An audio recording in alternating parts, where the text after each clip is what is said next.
Today we're taking a look at the newly rolled out Cisco Certification Roadmaps. So as we all know that studying for a certification can be time consuming.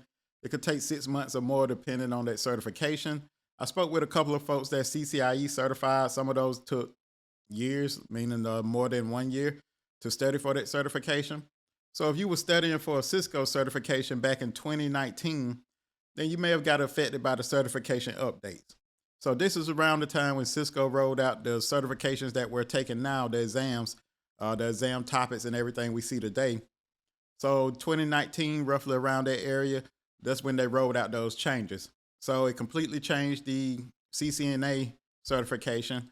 And then it made the CCNP certification where before you had to take three separate exams to get CCNP certified. To now you only take two, which is one is a encore, which I think vouchers for the CCIE encore also. And then after that, you had to choose a specialization for the CCNP.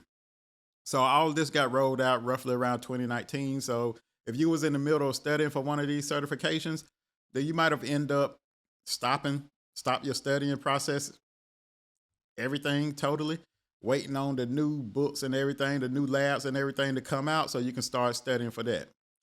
So I know it might have put a bunch of people in a twist and a bind, but I think with these certification roadmaps, I think they have a way to keep us updated when these updates are coming out and what they're going to contain. So stay tuned and don't forget to like, subscribe, and share with a friend.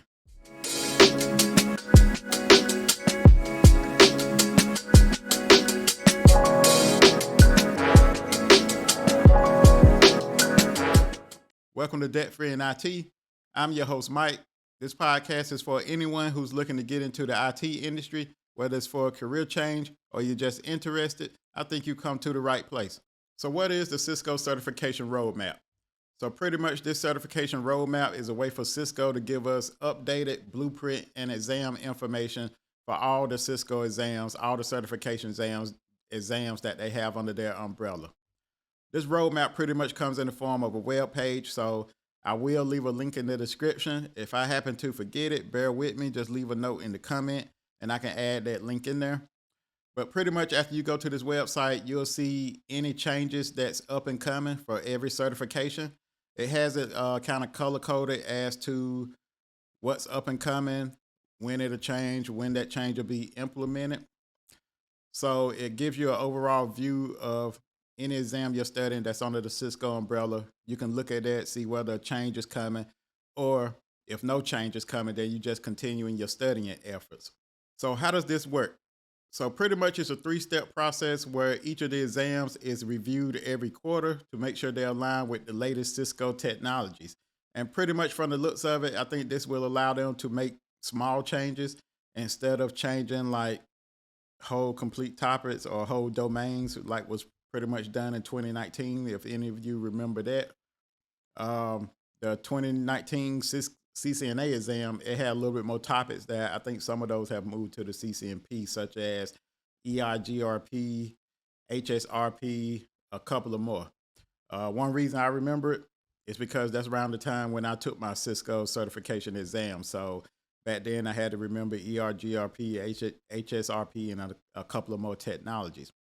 So being that everything is reviewed on a quarterly schedule, I think that if there's a current technology that's being used in the industry, I think this will allow them to implement that technology in their exam instead of waiting 3 to 4 years, how they usually been doing it, and then having that technology on the exam where that pretty much puts them behind the ball of keeping up with the latest industry trends.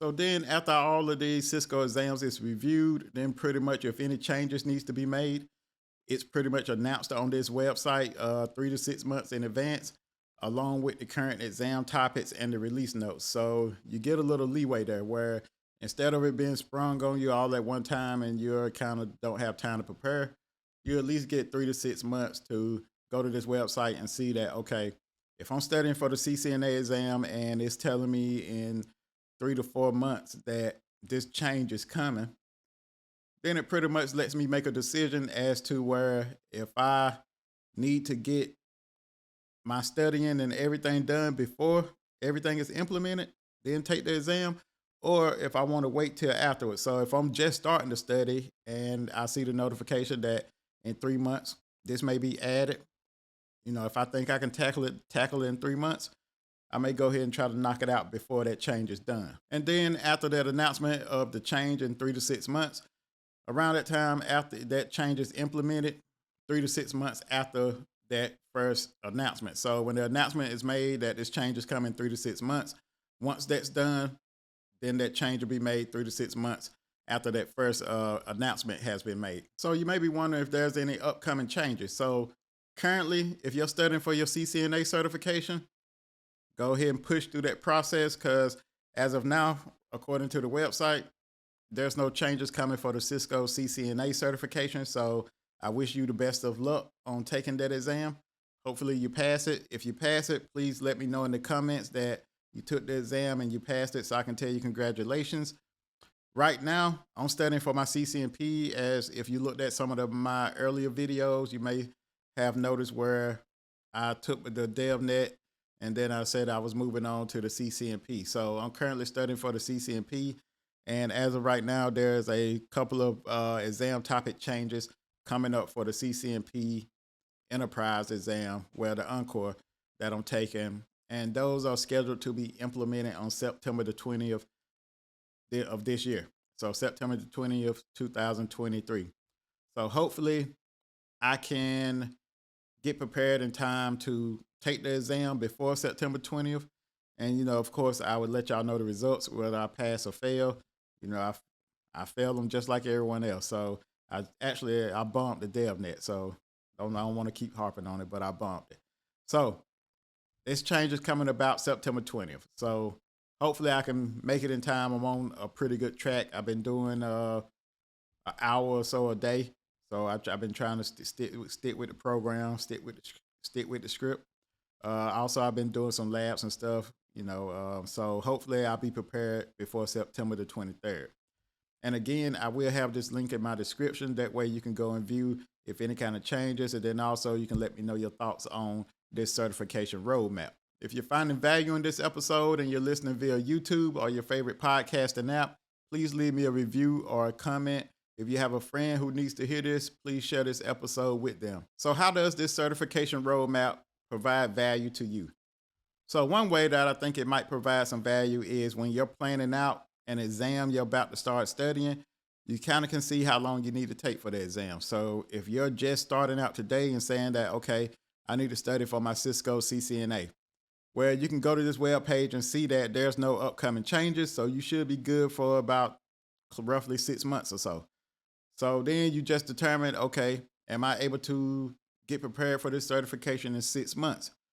So that's all going to be a choice on you. I think it's probably possible, but then you get a chance to make that informed decision. Or if you go to it and you see that a change is coming next month and you haven't even started studying. So being that the change is coming so close, you might as well wait till next month, then start studying with the new exam topic, because after that topic is implemented, then pretty much you should be good for a while. So you should roughly have another 6 months if it's reviewed like every quarter or so. So roughly 6 months or so. I think every quarter is every 3-4 months. So you should have a little time there. And then also, this is, like I said, it'll give you a timeline because you can see what changes are coming up and see how you need to prepare. But one thing I noticed that's not clear, and I'm sure it's probably worked out on the back end, is that I know a lot of us, we like to get the OCG books to study from.